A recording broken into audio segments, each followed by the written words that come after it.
How you doing, everybody? This is Dennis Michelson. Welcome to the Match Up Lab here on the Sports Affiliation.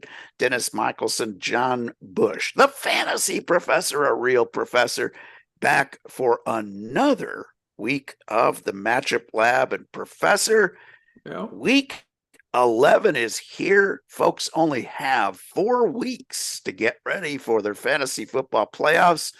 And we're here to tell them where they might find those edges this week. Yeah. Our sister podcast, we just got off a recording. We did a few game analysis and extra secret data. You need to check that out. Those that are listening, y'all need to visit Science of Fantasy. And we're not going away after the season, folks. We love off-season research, and we'll be at the expo again this year. Y'all need to come visit us. And if you want to bribe us for get our secret data, Dennis is easily bribed with a Kansas City jersey, and I'm a Saints jersey. Of course, mine can be moth-eaten and stepped on and muddied, but I'll take it because, we got the strength. If you're a Saints fan, those Kansas City, it's just paper tigers there.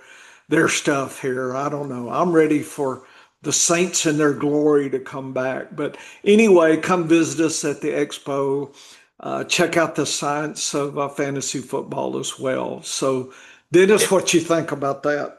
Well, Chiefs fans are really, really getting They've had soft it now. easy, Dennis. We've Come had on it now. so easy in the Mahomes era. Now, older Chiefs fans like myself, we deserve this because we lived through we wandered through the wilderness for a long, long, long time before Andy Reid came to town. So we deserve this. You Saints fans, though, you are a hardy bunch. But the professor's right. Bring him a Dan Abramowitz jersey, Yeah. and he can be bought. But I do encourage Aaron folks to head Brooks over. jersey. There we go. Or There you go. Reggie Bush. I Reggie got I Bush, got one of yeah, those. Yeah. those all work, and always a Drew Brees Oh standby, yeah, so yeah. that That's works a too. given. But I do. All kidding aside, folks, you need to check out the professor's target data over at the scienceoffantasyfootball.com. You got 4 weeks to make the playoffs to make sure you get a better seed in the playoffs or make the playoffs.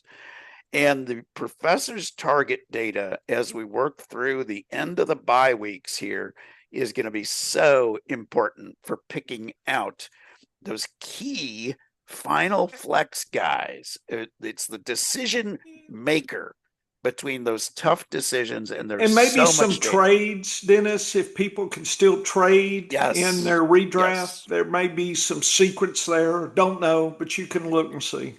Yes, very good data. So head over to the scienceoffantasyfootball.com and check that out. We're here to handicap the squirrel in the Husky games. What's a squirrel game?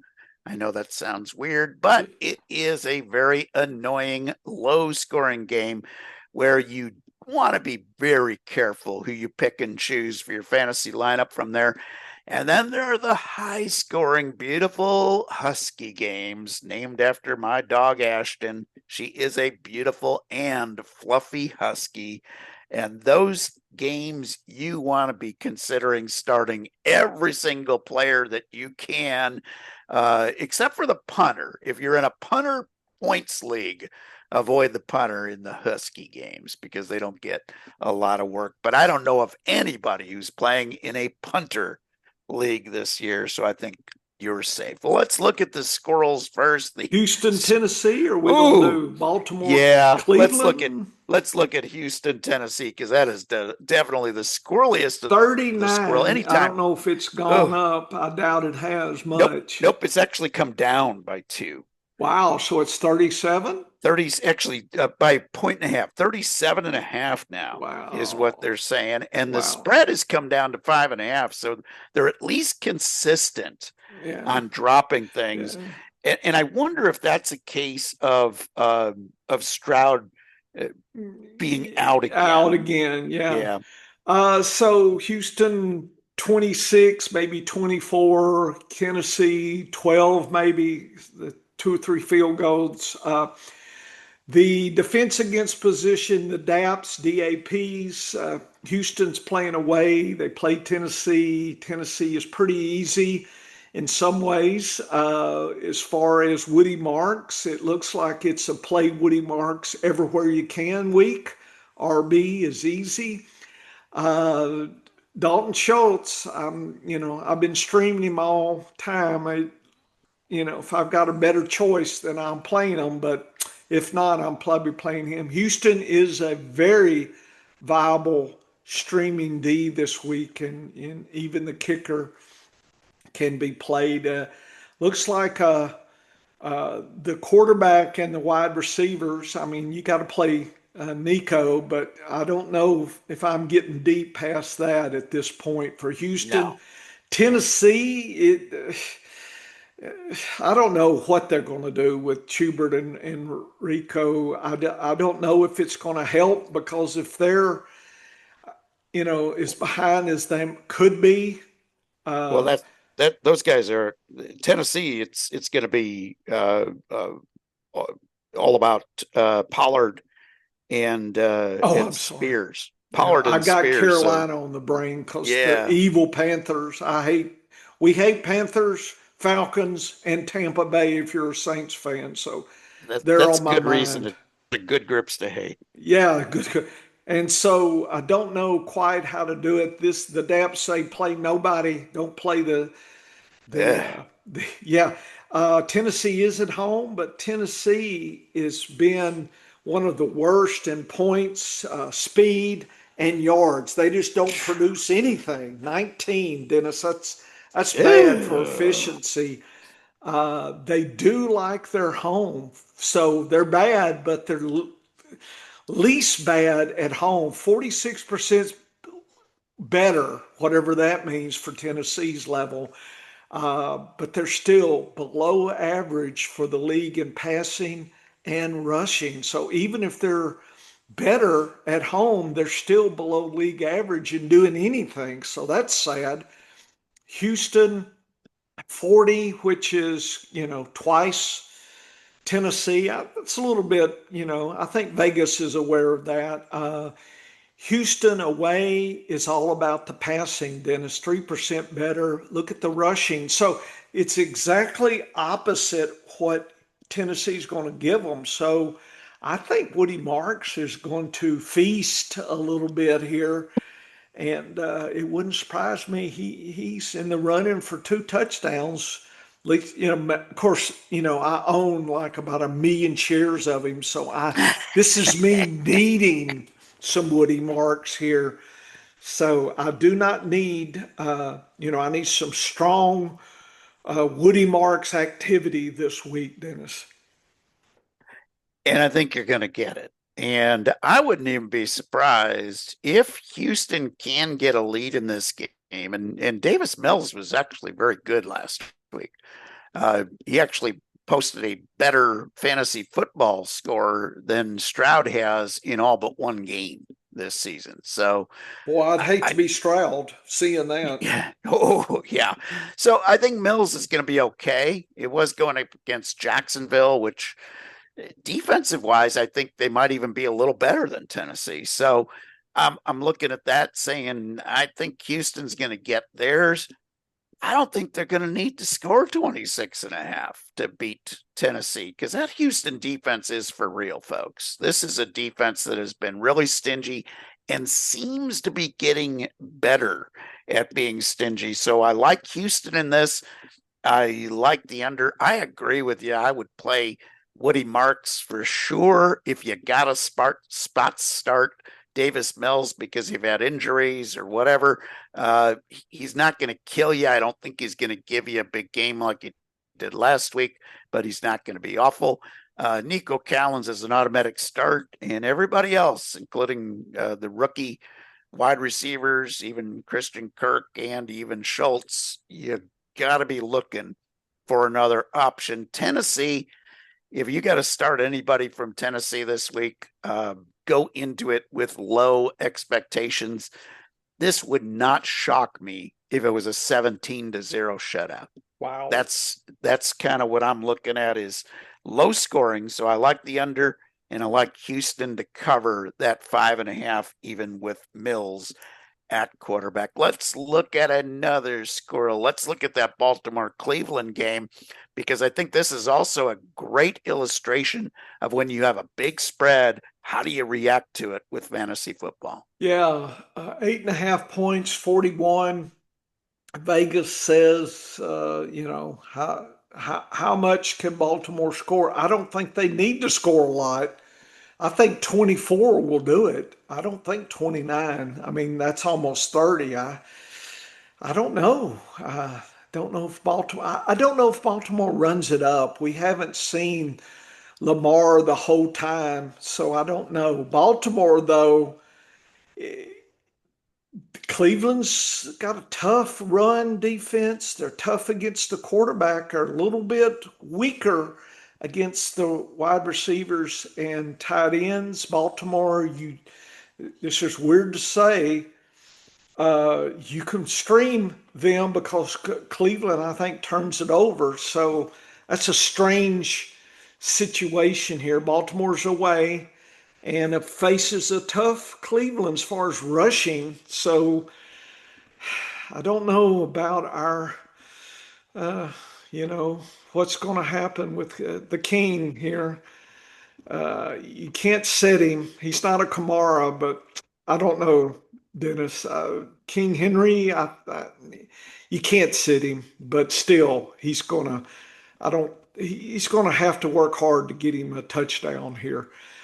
Cleveland, Baltimore is easy. So, it's one of these things where Vegas doesn't believe the defense. I think they're believing that Baltimore is just going to beat the Cleveland defense and score, score, score. And Cleveland's just going to be all messed up and not be able to keep up. But, you know, uh, I like Tillman was back and he actually got a few extra targets, Dennis. He actually dropped one in the end zone. So, in an emergency flex situation, he is in. I've got him in a few leagues. I've just held on to him.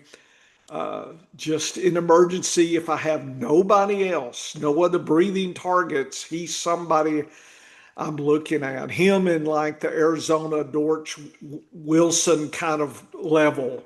Okay, who am I hoping to get 8 points out of? And he could be one here. I think Cleveland's going to run as much as they can early, and then I think that's where it starts unraveling, Dennis, at this point. Cleveland is at 31 efficiency, not really good. They love the home, though, Dennis, 32%, and they love to rush more at home and pass less, but they are improving for them. Okay, so when you see the word improving, that makes it sound like they're great. It just means from earlier part of the season, the last 3 weeks haven't been so bad compared to before. Baltimore away, they actually don't do too bad away. 7% more rushing and about the same passing. So I'm not really worried about Baltimore's home away splits at all. 72% efficiency. So Vegas sees that. They're double the efficiency. And again, I think Cleveland's going to try to be balanced. And then the wheels come off, and my Tillman, you know, catches a pass off somebody's helmet in the end zone and gets you your eight points for the week here. So that's my I wouldn't bet on prediction that I just made. Baltimore's defense is getting better. The last couple of weeks, they've shown some life, and the way they're getting better is by taking the ball away from other teams. So I think Cleveland plays right into that. I think that's why you're seeing the extra easy depth for the Baltimore defense here, despite the fact that they've given up a lot of yards at every other position. The Cleveland defense is real, folks. They are stopping the run in a big way. So I think Baltimore has to throw the ball. You talk about, oh, you can't bench King Henry. I'm benching him in my guillotine league. but I have James Cook, Woody Marks, Jamar Gibbs ahead of him. And I'm flirting with playing Kelsey and McBride. I only have to start one running back in that league, but I'm starting three, and all three are ahead of Henry. The only question is, do I take Henry and bench Kelsey against Denver? And that's the decision I haven't made yet. But otherwise, I've got Woody Marks, Jamar Gibbs, and James Cook all ahead of Henry this week. So I'm being bold, but that is a guillotine league. You can't afford a bad week from one of your guys. And I don't think this is a premium week for Derrick Henry. I think if you get 12 from him, you'd be absolutely thrilled. And you're only going to get 12 if he gets in the end zone. I'd look for Keaton Mitchell to take a little bit of the work away from him this week. I do like Baltimore to win this one, would not spot that point spread. And I do like the under. Well, enough of the squirrel games. Let's look at some of the Huskies. Let's look at Seattle and the LA Rams. Okay, Seattle and Rams, that's 49, number 11. Let's see here, 9, 10, 11. Rams 27, Seattle 21. Seems close, 3 spread. Rams are at home, so there's the 3-point spread here. I think should be very competitive and jaunty and lively, 49 points. The Daps say nothing really scares me. I think Higbee has an opportunity. The only thing is his targets have been split with some of the other tight ends. I wouldn't play the defenses or the kickers unless you gotta. But the tight end, you might try a long shot Higbee 3, 4 catches prop here. Should be the Stafford show. I don't know if it's as good as he did last week, but I'm not scared to play him or certainly Puka or whoever. I think you play them as you need them there. Seattle, don't know about Charbonnet and Walker. Did they ever figure out who they're playing? They've been splitting those guys up left and right, and I think Charbonnet's been stealing the goal line fall ins, so that's been sad for Walker. And the wide receivers, JSN should collect all day, all the time. So I think Seattle's going to use passing to keep up.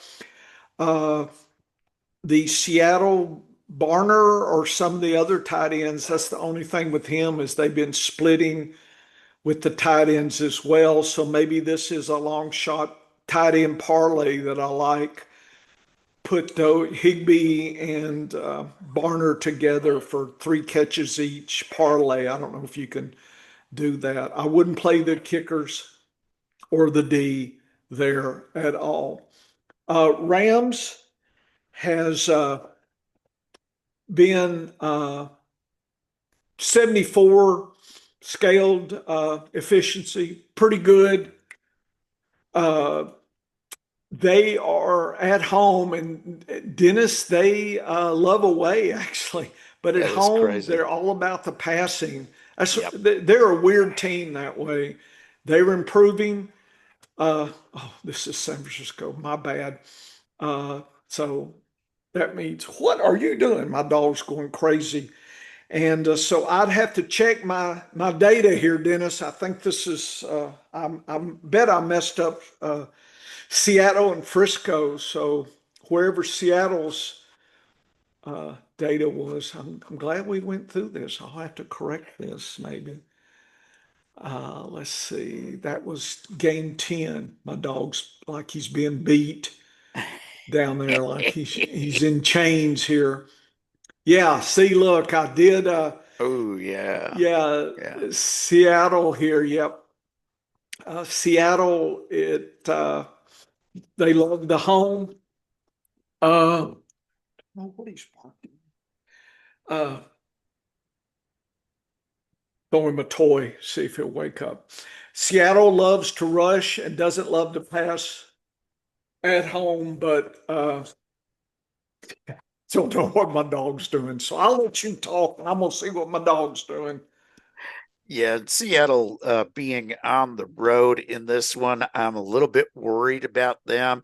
Oh boy, those defensive daps on top of the fact that Charbonnet and Walker and even Halani get some use at running back has made all of those running backs worthless. But boy, I love JSN in this one. Love Cooper Kupp in this one with Torrey Horton out. For the Rams, hate seeing Devontae Adams questionable, but he is expected to play. I think this is a play them all for the Rams. You're going to obviously play Kyron Williams. You're going to play Stafford. You're going to play both wide receivers. Professor's right. Tight end's been tough to pick. Terrence Ferguson's been getting a little more play. Davis Allen's been getting in the end zone as well as Higbee. So when you split up those tight end targets, it makes it hard to play any of those guys. I like the Rams to win this one at home.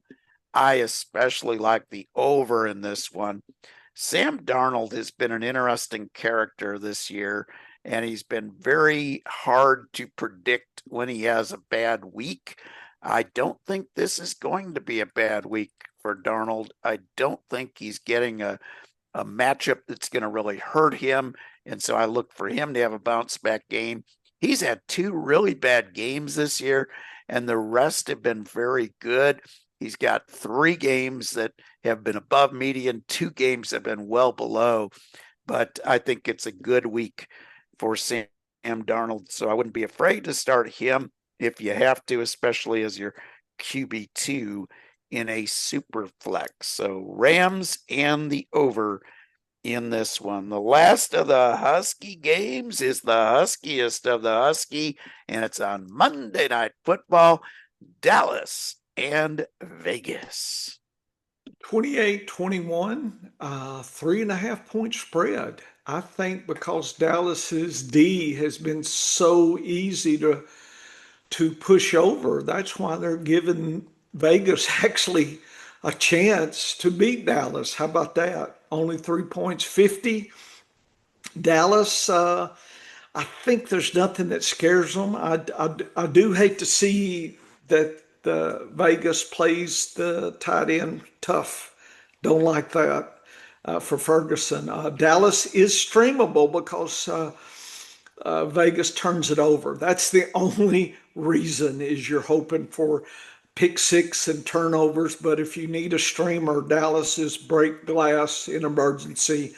And I will be doing that in a couple leagues. I had the Saints, and they're not playing here. So Vegas, it's play them all day long, it looks like, except the D wouldn't play that. So it's very interesting that Dallas is an away favorite, yet their defense sucks. So it's just a strange situation here. This is a strange game because of the way the Daps have been and Dallas's firepower. Vegas is the worst team as far as efficiency, Dennis. They're 0. Dallas is Wow. 86, and they both love home, and Dallas is not getting home. Dallas away is under league average, 10% rushing less and 14%. So that worries me as well. This in the pick'em, I was worried about this game, Dennis. I am completely worried about this because of the efficiency, the home away splits with Dallas and their defense. It scares me. I am worried about Dak Prescott in this game Hmm. because Vegas has been able to put a pass rush on opposing teams. They haven't been doing a fabulous job of covering, and that's why the wide receiver above average DAP is in there. So I think Lamb and Pickens will do just fine. But I'm a little bit worried about this game too. I know that Vegas has been, horrible, but here's the thing is against easy defenses this year, Geno Smith has had an MVP of 100. He's like horrible against against strong defenses. He's got 4 games under 10 points. So he's been the extreme to either direction, but he's been a little better at home, but he's been especially good when he gets a good defensive matchup. So I look at this being a game where I think Giante is going to be able to run all day long. Yep. Does that shorten this game to the point that they have a hard time hitting the over under? Do they sack Dak enough to get them Nice. into to slow down that rushing attack, which has been sort of slowing itself down of late anyway? If you look at the last couple of games before Dallas's bye, Javonte Williams had two of his worst games in the last four games before the bye. So he was not trending in the right direction, in my opinion. Dak's been good, but Dak's been beatable against a good pass rush. This game scares me, but I'm gonna go out on a limb and take Vegas in this one, and I like the under. I think that the expecting 50 might be a little high. Yes, you're playing Lamb, you're playing Pickens, you're playing Javonte Williams, but you might not get an extreme game from all these guys. This is one of those games where I'm thinking I might go against the power rankings because Yep. Dallas is so strong And the efficiency, and the efficiency and everything. I'm worried about Dallas on the road. Now they're coming back from a bye week, and that usually is good for teams. But boy, oh boy, this game is screaming upset for Vegas. I'm just worried about this game a lot. Yep, I agree 110%, Dennis. So head on over to the scienceoffantasyfootball.com. Trust me, folks, invest time in the target data that the professor has put out. This is some of the best stuff you will see. He breaks it down by week, by team, by player, so you can kind of get an idea of where the trends are going. What is an average target week by position? Once again, the professor putting out data like nobody else in the fantasy football space, and it will be an important part of your decision making here in the last 4 weeks heading to the fantasy football playoffs. Check out our other podcast, The Science of Fantasy Football, and come on back here next week for another edition of the Matchup Lab. Get to work, folks. Okay.